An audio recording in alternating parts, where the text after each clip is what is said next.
Morning friends. आज मैं spoken English की आपके साथ सेकंड क्लास शेयर कर रहा हूं।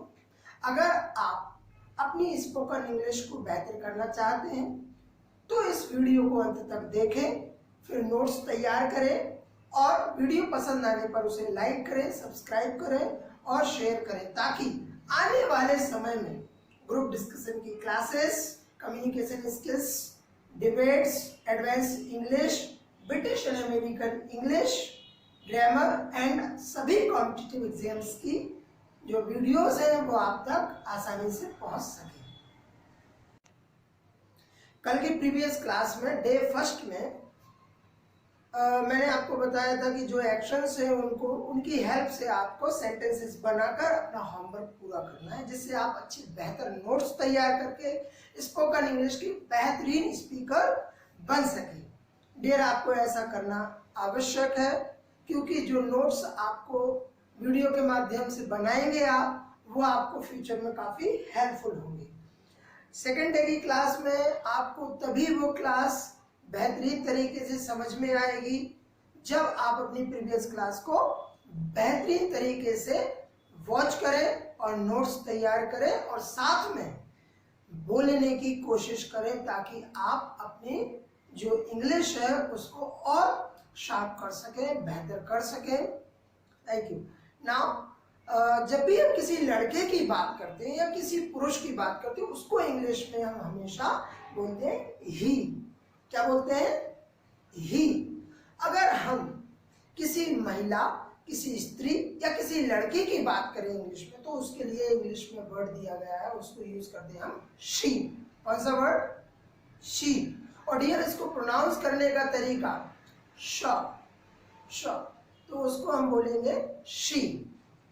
अगर कोई लड़का बाहर सड़क पर पान की गुमटी के पास खड़ा होकर, उसके हाथ में सिगरेट है, वो भी जला हुआ, धुआं निकल रहा हुआ है, तो याद रखिएगा धूम्रपान करने को इंग्लिश में बोलते हैं स्मोक।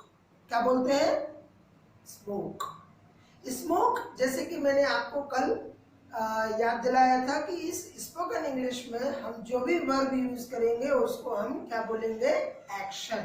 तो स्मोक क्या है? एक एक्शन। अब ये ध्यान रखना है कि जो काम वो लड़का कर रहा है, कल की क्लास के साथ हम उस हेल्प से देखेंगे कि वो लड़का क्या काम कर रहा है। वो सिगरेट पीने वाला काम कर रहा है, तो जो वर्ड स्मोक है उसमें आईएनजी लगाएंगे तो बन जाएगा स्मोकिंग। अब याद रखना है कि ये काम कर कौन रहा है? वो एक लड़का कर रहा है, तो उसके लिए अभी मैंने बताया कि इंग्लिश में लड़के के लिए क्या यूज करेंगे? ही। और ही के साथ माय डियर फ्रेंड, मैं बहुत सालों से मैं यूज करता रहा हूँ, आप भी यूज करते आ रहे हैं, बचपन से हम पढ़ते आ रहे हैं। ही के साथ हमेशा ग्रामर में इज यूज करते हैं। क्या यूज करते हैं? इज। आज से आने वाले समय में जब भी आप ही और शी और इट, इन तीनों में से किसी एक की बात करेंगे तो हमेशा ही, शी, इट के साथ इज का यूज करेंगे। अगर मुझे ये बताना है कि वो लड़का धूम्रपान कर रहा है, तो उसके लिए मैं इंग्लिश में बोलूंगा ही इज स्मोकिंग। क्या? He is smoking. इस तरीके से हम अपना सेंटेंस पूरा करेंगे।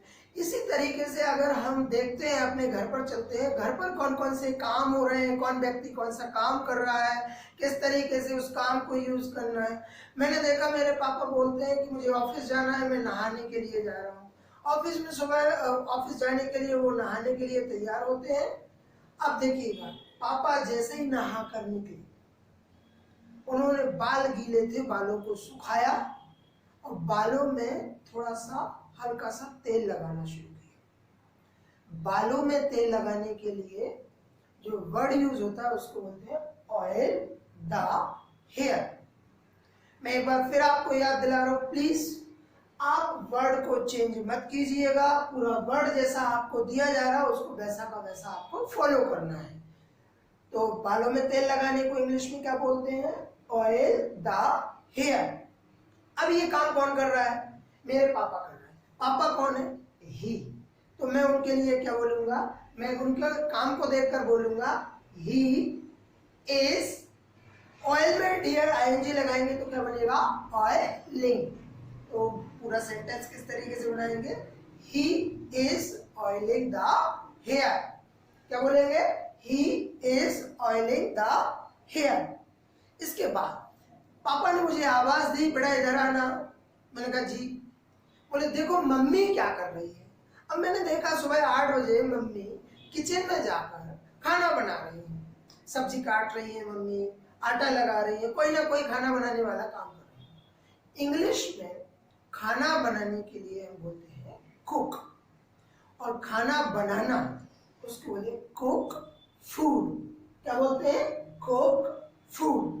अब आज से जब भी आप कभी खाना बनाने की बात कहें तो खाना बनाने के लिए पूरा वर्ड यूज करेंगे कुक फूड। देन अब मैंने देखा मेरी मम्मी किचन में खाना बना रही है, उनके लिए अगर मुझे ये सेंटेंस बोलना है कि मम्मी खाना बना रही है तो मैं सीधा सेंटेंस बोलूंगा। अब याद रखिएगा फीमेल के लिए अभी मैंने क्या बताया था, शी। तो मम्मी कौन है, she. She is cooking food. क्या, शी इज कुकिंग फूड। इतना ध्यान रखना है आपके लिए।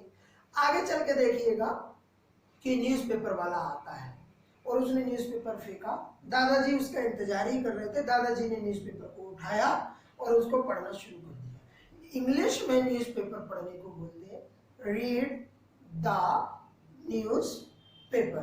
क्या बोलते हैं, रीड द न्यूज़ पेपर। अब याद रखिएगा, अब दादाजी ने न्यूज़पेपर को खोला और पढ़ना शुरू कर दिया, इसका मतलब दादाजी न्यूज़पेपर पढ़ रहे हैं। हिंदी को मत देखिएगा, दादाजी न्यूज़पेपर पढ़ रहे हैं। याद रखिएगा स्पोकन इंग्लिश में वर्क को फील करना है कि दादाजी न्यूज़पेपर पढ़ने वाला काम कर रहे हैं।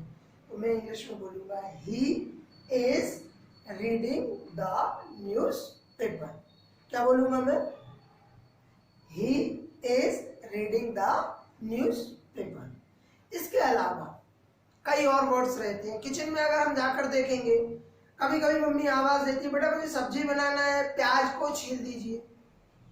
पहले तो माय डियर फ्रेंड्स मैं आपको बता दूं कि प्याज को इंग्लिश में कई लोग ओनियन बोलते हैं, कई लोग और कोई वर्ड बोलते हैं, लेकिन याद रखिएगा आज से प्याज को इंग्लिश में बोलेंगे अनियन। इसका सही उच्चारण है अनियन। और प्याज छीलने को इंग्लिश में बोलते हैं पील ऑफ अनियन। क्या बोलते हैं, पील ऑफ अनियन। अगर मेरे हाथ में प्याज है और मैं उसको छील रहा हूं तो मैं इंग्लिश में बोलूंगा I am piling of onion. क्या बोलूंगा मैं, I am piling of onion. इसके अलावा अगर मैं कहीं और ऐसे काम कर रहा हूँ जो किचन में जरूरी है और मैं अपने काम कर रहा हूँ, मम्मी ने कहा जैसे कि एक काम करो बेटा टेबल पे खाना लगाना है, टेबल पे धूल लगी हुई है, उस टेबल की धूल को साफ करना। मैंने एक कपड़ा लिया और टेबल की धूल को साफ किया, करना शुरू किया। किसी भी चीज पर लगी हुई धूल को इंग्लिश में बोलते हैं डस्ट, और उस डस्ट को साफ करना। टेबल पे धूल लगी हुई है, उस टेबल की धूल को साफ करना, तो उसको बोलेंगे डस्ट द टेबल। क्या बोलेंगे, डस्ट द टेबल। मेरे हाथ में कपड़ा है, वो इस तरीके से अगर मैं उसको कपड़े से डस्ट को दूर कर रहा हूं तो मैं बोलूंगा I am dusting the table. क्या बोलूंगा, I am dusting the table. Thank you. इसके अलावा और भी कई जैसे वर्ड्स यूज करते हैं हम डे टू डे लाइफ में। और जैसे कि मान लीजिए कपड़े धोने की बात करें, दीदी मेरी वॉशरूम में है, कपड़े धो रही है। कपड़े धोने को इंग्लिश में बोलते हैं वॉश द क्लोथ्स। क्या बोलते हैं, वॉश द क्लोथ्स। अब ये काम कौन कर रहा है, दीदी कर रही है, तो उनके लिए क्या बोलेंगे, she is washing the clothes. क्या बोलेंगे, she is washing the clothes. My dear friends मैं आपको बताता हूं, जब इंग्लिश बोलने की शुरुआत हम करते हैं तो हमारे पास वर्ड्स बहुत आवश्यक भूमिका अदा करते हैं। बहुत बड़ी भूमिका अदा करते हैं। तो हम आगे वर्ड्स का भी यूज करते जाएंगे। अभी हम सीखते हैं सब्जियों के नाम और प्रकार, कौन कौन सी सब्जियां होती हैं। इसी तरह सब्जियों के नाम, सब्जी का पूरा, सब्जी को इंग्लिश में किस तरीके से बोलते हैं उसको सुन लीजिए। वेजिटेबल्स, क्या? वेजिटेबल्स। कुछ सब्जियां हैं जिनके नाम मैं आपको बता रहा हूँ, जैसे टमाटर, टमाटर को इंग्लिश में बोलते हैं टमाटो। क्या बोलते हैं? टमाटो। आलू को इंग्लिश में बोलते हैं पोटैटो। ठीक है, आगे और जितनी भी सब्जियां हैं उनको आप धीरे धीरे लर्न कर लीजिएगा। कुछ वर्ड्स में आगे बताता जाऊंगा, आपको धीरे धीरे याद करते जाएंगे। सब्जियां कितने प्रकार की होती है? पहले जो हरी सब्जियां होती है इंग्लिश को, उसको इंग्लिश में बोलते हैं ग्रीन वेजिटेबल्स। क्या बोलते हैं? Green vegetables. ऐसी सब्जियां जो पत्तेदार होती हैं, जिनमें पत्ते लगे हुए होते हैं, जैसे पालक या मेथी की भाजी, उसको इंग्लिश में बोलते हैं लीफी वेजिटेबल्स। क्या बोलते हैं? Leafy vegetables. ऐसी सब्जियां जिनमें जूस भरा रहता है, जैसे गाजर, मूली और भी कई प्रकार की सब्जियां रहती है जिनमें जूस भरा रहता है, टमाटर हुआ, उसको इंग्लिश में बोलते हैं जूसी वेजिटेबल्स। और चौथी आती जो सब्जियां ताजी हैं, फ्रेश, उनको बोलते हैं फ्रेश वेजिटेबल्स।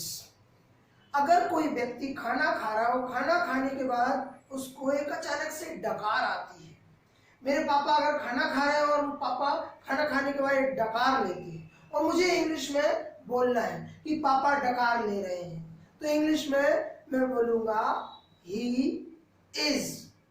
अब डियर फ्रेंड्स, डकार लेने वाला वर्ड आपके पास नहीं है तो आप यहाँ अटक जाएंगे, फंस जाएंगे, नहीं बोल पाएंगे। लेकिन कोई बात नहीं, आपको अगर कोई इंग्लिश का वर्ड हिंदी में मालूम है लेकिन इंग्लिश में नहीं मालूम है और उसको बेहतर कम्युनिकेशन के साथ आप किसी से पूछना चाहते हैं, तो आप उसको कैसे पूछेंगे? हाउ टू से डकार लेना इन इंग्लिश। तो मैं आपको बता दूंगा डकार लेने को इंग्लिश में क्या बोलते हैं।